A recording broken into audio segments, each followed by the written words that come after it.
প্রিয় দেশবাসী, প্রিয় মুসলমান ভাই বোনেরা, আসসালামু আলাইকুম রহমতুল্লাহ বারাকাত। দেশে প্রবাসে যারা আছে সবার প্রতি আসসালামু আলাইকুম রহমতুল্লাহ বারাকাত। প্রিয় দর্শক, আপনাদেরকে বলতেছি, প্রথমত আপনারা আমার এই চ্যানেলটা সাবস্ক্রাইব করবেন, যেন আমরা তথ্য সহ বিভিন্ন তথ্য যে আসে যেন কথাগুলো বলতে পারি, আপনাদের কাছে পৌঁছাইতে পারি, আমাদের দেশের মানুষকে বাঁচাইতে পারি, আমাদের দেশে আমাদের ছেলে সন্তান ভাই বেড়াতে সবাইকে যেন নিউজগুলা দিই, যেন সতর্ক রাখতে পারি। তো আমার এই চ্যানেলটা আপনারা সাবস্ক্রাইব করে দিবেন। আপনাদের প্রতি দোয়া ভালোবাসা থাকবে ইনশাল্লাহ। আর বিশেষ করে আমি আজকে বিশেষ কিছু কথা নিয়ে আবার আসলাম। প্রথমত এই দেখেন, আজকে এই বর্তমানে আমরা তো আমাদের বাঙালিরা আমরা বেশিরভাগই ভারতের বিরুদ্ধে বেশিরভাগ যুদ্ধ করতে আছি আমরা সবাই। তো দেখেন, বিশেষ করে ভারত আমাদের বর্ডারে বিভিন্ন জায়গার যেই সেনাঘাঁটি তৈরি করছে, আমাদের উচিত, বাংলাদেশের উচিত সবাই সব জায়গার মধ্যে সেনাঘাঁটি তৈরি করা। দ্বিতীয়ত, আজকে ভারত পাকিস্তান যুদ্ধর প্রস্তুতি নিতেছে এবং কি ইতিমধ্যে ভারত পরিকল্পনা করছে নিজেদের দেশে নিজেদেরাই আক্রমণ করি এবং কিবা পাকিস্তানকে দোষারোপ করি পাকিস্তানে আক্রমণ চালাবে। পাকিস্তানে আক্রমণ চালাবে, তারা এ পর্যন্ত দুইবার তাদের দেশের ভিতরে হামলা পরিচালনা করছে, মানে কোনো সূত্র পাইতেছে না কিভাবে পাকিস্তানকে দোষারোপ করবে। এর সাথে দখলদার বাহিনী তাদেরকে অস্ত্রশস্ত্র দিছে, অস্ত্রশস্ত্র দিয়ে তারা বর্ডারে অবস্থান করতেছে এবং কি পাকিস্তানের বর্ডারে সতর্ক অবস্থানে আছে। তো এখন যেই কোনো মুহূর্তে তারা ভারত এবং কি যুদ্ধ হামলা পরিচালনা করতে চেষ্টা করবে। মানে এই যুদ্ধ হলে বা সারা বিশ্বে, মানে আমাদের বাংলাদেশ সহ সারা বিশ্বে তারা তো একটা পারমাণবিক, দুইটা দল পারমাণবিক অংশীদার, কিন্তু দোনো দলে কিন্তু দোনো দলকে পারমাণবিক হুমকি দিতেছে। তো আজকে আমি বিশেষ করে আমি এই যে ভারতকে দখলদার বাহিনী যে সহযোগিতা করতেছে, প্ল্যান লাগাইতেছে পাকিস্তান আর ভারতের মধ্যে যুদ্ধ বাজায়, তারা পাকিস্তান ভারতকে এই ব্যস্ত রাখবে, পাকিস্তান ভারতকে ব্যস্ত রাখবে। এর পরিবর্তিতে দখলদার বাহিনী প্রস্তুতি নিতেছে ইরানে দীর্ঘ হামলা পরিচালনা করার, দীর্ঘ টাইম হামলা পরিচালনা করার জন্য, ইরানের মধ্যে হামলা পরিচালনা করার জন্য দীর্ঘ টাইম প্রস্তুতি নিয়ে ফেলছে। এবং দখলদার বাহিনীর টার্গেট হইল আয়তুল্লাহ খামেনি এবং কি মাসুদ পেজিশিয়ান, এত টার্গেট হইল এই পরিকল্পনা তারা রিজিং শেষ করতে চেষ্টা করতে চাইতেছে। তো আজকে আমি সারা বিশ্বের মুসলমানদেরকে বলবো, সবাইকে বলবো, সবাই মিলে পাকিস্তান এবং কি ইরান আরব কান্ট্রি তুরস্কের সাথে একসাথে যৌথভাবে কমিটি গঠন করার আহ্বান জানাচ্ছি আমি, যেন ইরানে হামলা পরিচালনা না করতে পারে এবং কি ভারত পাকিস্তানে হামলা পরিচালনা না করতে পারে। একটা কথা মনে রাখবেন, আমাদের বাংলাদেশি ভাইয়েরা, আমরা বাঙালিরা, তারা ভারত যদি পাকিস্তানকে নোয়াইতে পারে তাইলে বাংলাদেশকে তারা হামলা পরিচালনা করবে, বাংলাদেশকে তারা হামলা পরিচালনা করে। তাদের পদক্ষেপ এটাই হয়েছে, এই কারণে আমাদের বাংলাদেশের বর্ডারে তারা সেনাঘাঁটি তৈরি করতেছে।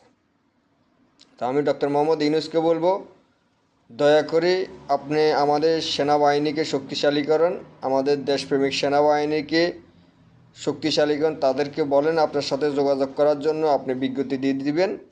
নাহলে যে কোনোভাবে হোক আমাদের দেশপ্রেমিক সেনাবাহিনীদেরকে আপনার সাথে যোগাযোগ করার ব্যবস্থা করতে হবে, কারণ আমরা ওয়াকারকে বিশ্বাস করতে পারতেছি না, কারণ এরা তো ভারতের রয়ের এজেন্ট।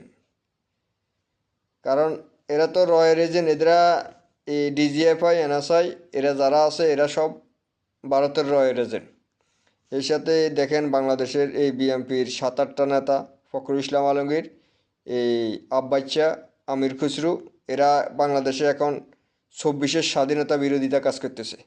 71-এ এরা স্বাধীনতার বিরোধী কাজ করছে, এখন 26-এ আসে এরা স্বাধীনতার বিরোধীতে কাজ করতেছে। তা আমরা বাংলাদেশের জনগণ সবাই মিলে ঐক্যবদ্ধ থাকি, আমরা আমাদের দেশ রক্ষা করতে হবে। এর সাথে আন্তর্জাতিকভাবে আমি বিশ্বের সব মুসলিম কান্ট্রিকে বলতেছি, সবাইকে একসাথে এক কাতারে থাকতে হবে, এক কাতারে থাকি কমিটি গঠন করতে হবে, এবং কি আন্তর্জাতিক মুসলিম সেনাবাহিনী গঠন করতে হবে। আন্তর্জাতিক মুসলিম সেনাবাহিনী গঠন করতে হবে। আমাদের যে 54টা দেশ আছে মুসলিম কান্ট্রির, এই 54 দেশ একসাথে কমিটি গঠন করে আন্তর্জাতিক সেনাবাহিনী গঠন করতে হবে, এবং কি সারা বিশ্বে যেন যে কোনো মুসলিম কান্ট্রির উপরে কোনো হামলা পরিচালনা করলে যেন সব রাষ্ট্রের সহযোগিতা করতে পারে। আমি সারা বিশ্বের ভাই বোনদেরকে বলতেছি, আজকে ইরানও কিন্তু খুব দ্রুত প্রস্তুতি নিয়ে রাখছে। ইরান বলে দিছে দখলদার বাহিনী যদি একটু ভুল করে তাহলে এবার দখলদার বাহিনীকে আগে তো 12 দিনে সামান্য 500 মিসাইল মারছে, এবার প্রতিদিন 2000 করে মিসাইল মারা হবে। তাদের টার্গেট হইল এই বাংকার। তারা আবার ইরান কিন্তু বাংকার বাস্টার বোমা কিন্তু এই সিস্টেমের দিয়ে তারা পরীক্ষা চালাইছে। ইরানের এবার টার্গেট হইল যে দখলদার বাহিনীর নেতারা কথায় কথায় হামলা করিয়ে তারা বাংকারে ঢুকে যায়। তো এবার ইরান পদক্ষেপ নিয়েছে এটাই, এবার বাংকার থেকে আর বাইরেতে দেওয়া হবে না। এবার বাংকার থেকে আর বাইর করে দিতে দেওয়া না, ওই বাংকারের ভিতরে রাখি দেওয়া হবে, যেন বাইর হইতে না পারে, বাস এরতরে এখানে শেষ করে দিব। ইরানে পদক্ষেপ করে নিয়ে রেখেছে, দখলদার বাহিনী কোনো রকম আমাদের উপরে যদি হামলা পরিচালনা করে তাহলে আমরা এর কড়া জবাব দিব। কিন্তু দখলদার বাহিনীরা টার্গেটে রাখছে তারা কি আয়াতুল্লাহ খামেনিরে এবং কিবা মাসুদ পেজিশিয়ানকে। তো আমি মাসুদ পেজিশিয়ান সহ সবাইকে বলতেছি, হায়াত মতের মালিক আল্লাহ, তবে একটু সতর্ক হয়ে আপনারা কঠোর অবস্থানে থাকতে হবে, এবং কি ইরানের সেনাবাহিনীদেরকে বলবো, নৌবাহিনী, বিমান বাহিনীদেরকে সবাইকে বলবো, সবাই মিলে শক্তিশালী সতর্ক অবস্থানে থাকবে। আকাশ প্রতিরক্ষা বাহিনী, যুদ্ধ বিমান সবগুলা প্রস্তুত রাখতে হবে, প্রস্তুত রাখি যেন হামলা মোকাবেলা করতে পারে। তো এই সাথে আমরা সারা বিশ্বের মুসলমানের তাদেরকে সহযোগিতা করতে হবে, ইরানকে সহযোগিতা করতে হবে, এবং কি পাকিস্তানকে সহযোগিতা করতে হবে। এই সাথে তুরস্কের সাথেও শক্তিশালী রাষ্ট্র পরিচালনা, তুরস্ক বেচারা সব দিকে চেষ্টা করতেছে সবাইকে বাঁচানোর জন্য। তুরস্কের সাথে সবাই চুক্তি করে তুরস্কর হাত শক্তিশালী করতে হবে, এরদোয়ানের হাত শক্তিশালী করতে হবে। এরদোয়ানের হাত শক্তিশালী করলে আমাদের পাকিস্তান বাঁচবে, বাংলাদেশ বাঁচবে, এবং কি আমাদের মুসলিম কান্ট্রিগুলো বাঁচবে।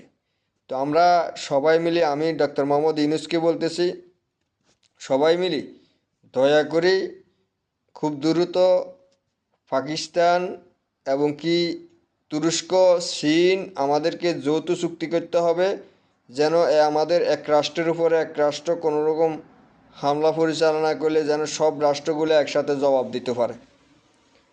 তা আমি ডক্টর মোহাম্মদ ইউনূসকে বলতেছি, আপনি কোনো ভয় পাবেন না। আপনি বিএনপির এই নেতাগুলোর গুনবার টাইম নেই। আপনি আপনার দক্ষতা চালাই যান।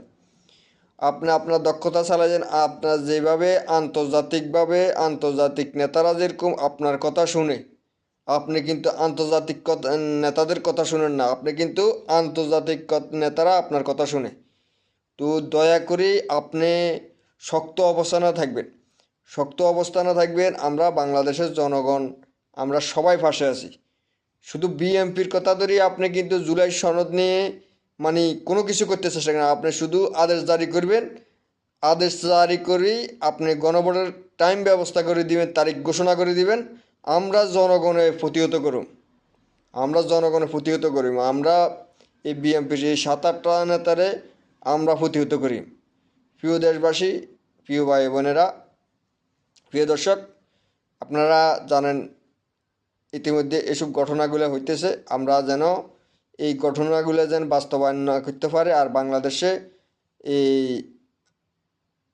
ভারত যে পরিকল্পনা করতেছে, এবং কি আমাদেরকে বাংলাদেশের ডিজিএফআই এনএসআই, আমি বাংলাদেশের জনগণকে বলবো, ডিজিএফআই এনএসআই এবং কি এই প্রথম আলো, ডেইলি স্টার, এরা বিভিন্ন তথ্য ছড়াইতেছে।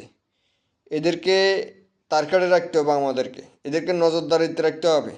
আর আমাদের গোয়েন্দা সংস্থার মধ্যে বিভিন্ন জায়গার মধ্যে ভারতীয় কিছু গোয়েন্দা সংস্থা আছে। আমি আমাদের দেশপ্রেমিক গোয়েন্দা সংস্থাকে বলবো, তাদেরকে চিহ্নিত করে রাখতে হবে, তারা যেন কোনো কাজ না করতে পারে।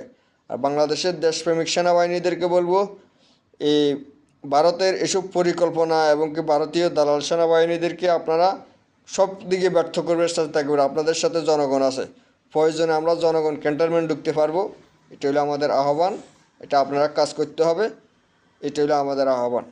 সারা বাংলাদেশের মানুষ আমাদের বাংলাদেশ সেনাবাহিনীকে আর বাংলাদেশে কোনো জায়গায় যেন এই ভারতীয় রয়ের এজেন্টগুলো নামতে না হারে, আওয়ামী লীগ নামতে না হারে, সবাই সতর্ক থাকি, প্রতিহত করবেন।